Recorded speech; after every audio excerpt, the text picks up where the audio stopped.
Welcome to Fight Night from Saudi Arabia. This is an extra special podcast brought to you by the lovely people here at talkSPORT. I'm Adam Catterall. Pleasure to be with you. Spencer Oliver in the house, as is Andy Clarke.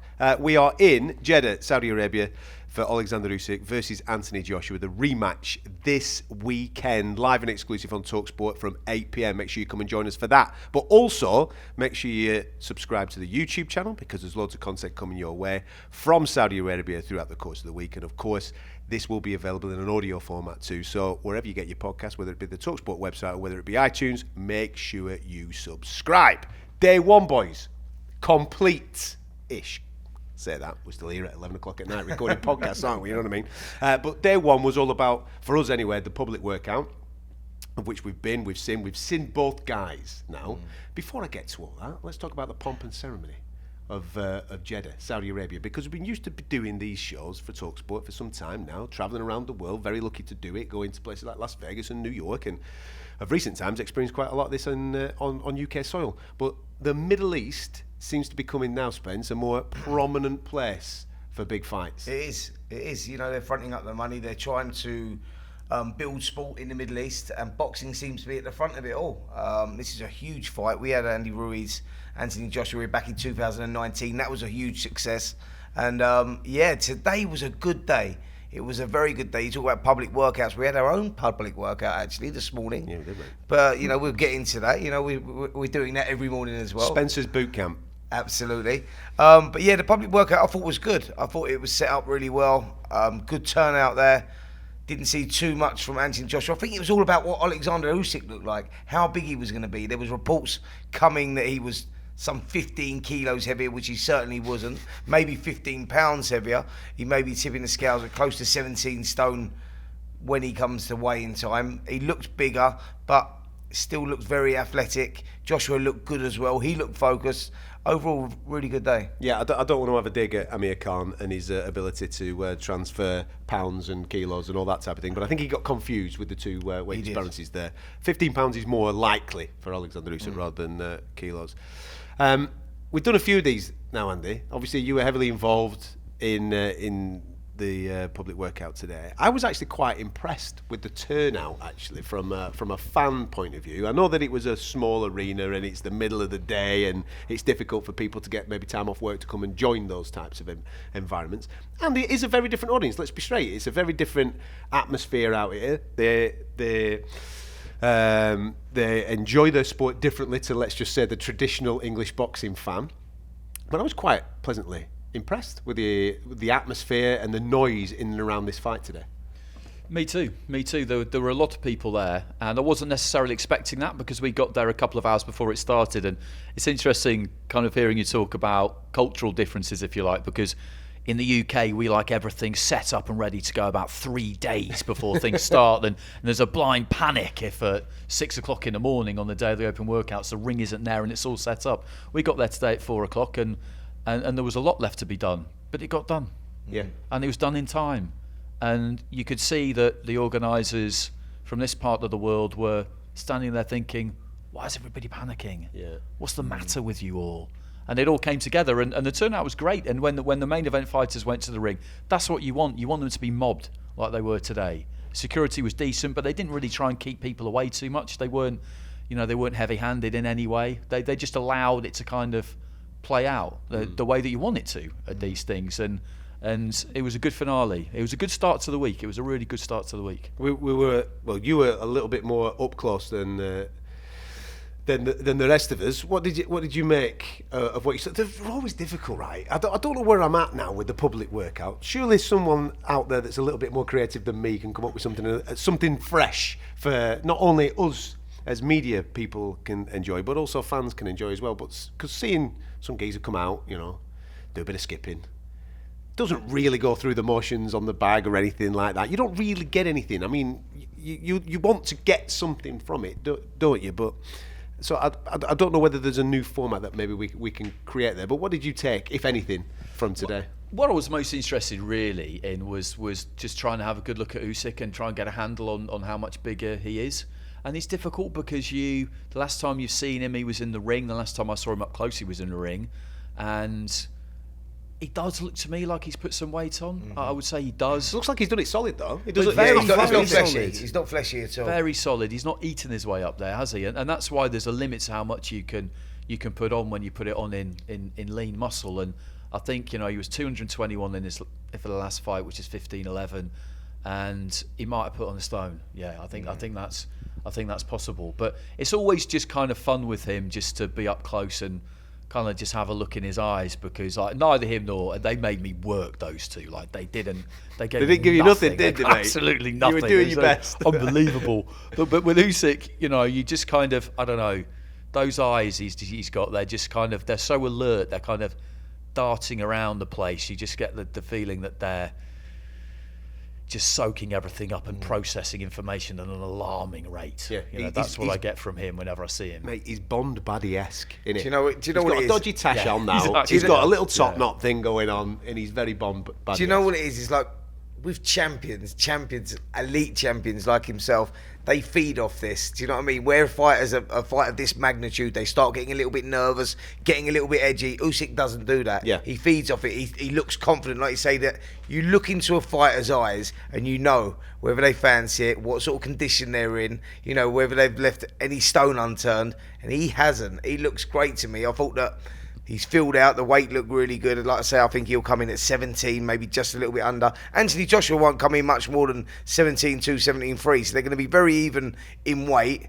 Joshua knows what he's got to do tactically. He knows whether he can implement that, whether he can apply that. It's a different thing, because up here he'll be saying, right, know what I've got to do. I've got to do. But he's got to overcome a lot of mental scar tissue, if you like. Do you know what I mean? But Oleksander Usyk's got to take off from where he left off, and he looked comfortable. He looked very relaxed. He was messing around doing the coins and everything else. He looked like he was enjoying the moment. He looked like a guy that was in a good place. To be fair, AJ did. I thought he looked really relaxed today. I mean, you asked him the questions, and he was very straight to the point, very minimal with his answers. Yeah, but he seemed relaxed. Yeah, he did, and I quite like that, because sometimes I remember at Spurs back in September, and he's not the only person who does this. People, they can tend to talk in riddles a bit sometimes when they get to that kind of top end, and they sort of stop making sense, really. And at the press conference at Spurs, I'm sure you'll both remember, he started talking about, this is just an ordinary day for me. It's just another day in the office on Saturday, and it's no big deal, and this is what we do. And you're sitting there just thinking, what is this? But today he was just talking in real terms about the reality, and we were talking about it on the bus on the way back, as we were going from various Radissons to various Radissons and disappearing into Jeddah and coming back. But that's another story. Yeah. The reality of elite sport is that you prepare as hard as you can, and then the bell goes, and what happens. And you don't really have as much control over it as people think you do. I think the truth of it is that Anthony Joshua went into that first fight thinking he was too big, he was too strong, too explosive, and he was going to catch Usyk early and take him out. That is the truth of it. I think he underprepared mentally. He didn't realise it was going to be as tough as it was. And he also thought to himself, you know what, I think he thought this fight was going to be so easy that actually, I'm going to try something different. I'm actually going to try and school him at his own game. Yeah. I'm going to prove that I can actually box. And it all went horribly wrong. He got caught in the third round. Usyk proved that he could hurt Joshua. Joshua realised he could hurt him. And then the rounds were just slipping away from him, and he was getting further and further behind. And he couldn't adjust, and he couldn't change it. Speaking to him afterwards, he realised that, and that's what he was annoyed about. That's what he was frustrated about. He knows what he's got to do going into this one.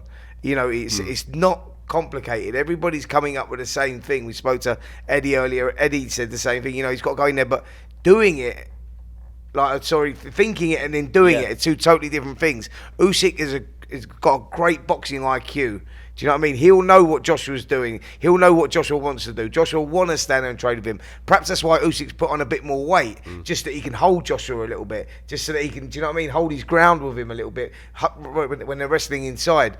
Yeah, it's an interesting one. It really is. But, Joshua, I think the $1 million question with this whole thing is whether Joshua can apply what he's thinking. And that's I don't know if the damage has already been done and whether he gets tagged again. We talked about this, didn't we? We said, you'll know how this fight's going to go the first time Joshua gets tagged, because he will get tagged. And the first time he gets tagged, we look at his reaction, and if his body language is, well, let's have it, I'm going to take one to give one, now we're in for a real fight. He's got a real shot. He's got the tools to do it, but I don't know if mentally he's too scarred. It's going to be interesting to see that. Yeah. Throughout the course of this week, we're obviously going to be getting you closer to the action, bringing you loads of different podcasts on a day-by-day basis, and of course, reacting to the things that happen out here in Jeddah. So tomorrow we've got the press conference, of which we'll get stuck into. But what I wanted to talk about on this, and hopefully people will interact with us as well whilst they're listening and watching the show, is the things that have happened since the first fight. So we all know what happened in the first fight. So from an Anthony Joshua point of view, he immediately went to America. He went around all the gyms, didn't he? And he went looking for new answers, fresh approaches, of which he's now made that decision with Robert Garcia. So that's a change that he's had there. And from an Oleksander Usyk point of view, very different. Obviously, we all know what's happening with the conflict over in Ukraine. And he has been affected, his friends and family have been affected in that way. So let's talk about that thing, because that's obviously a very different now scenario and narrative coming into this second fight, and obviously with the first fight, the way that it played out obviously plays into that as well. So from Joshua's point of view, he seems, and you know him better than me, Spence, he seems to be able to process defeat and what needs to be done extremely quickly, because it was only 10 days, 2 weeks, and he's in America searching for the new answer. He recognises he needed change. You know, Robert McCracken's done a great job with him, but you get to a stage with a fighter where sometimes it goes a little bit stale. You know, Joshua thought that he could get it right. He got it totally wrong, and he thinks, you know what, I need change. Shows you that he's still really hungry, because like you say, it was literally days after he went to the airport, flew over to America. He didn't just choose one trainer. He went around there training with numerous top trainers, trying to find the right guy to add something, because he realises, if I go back into this rematch, I can't win this fight. I need to add something. I need to bring something else to my game.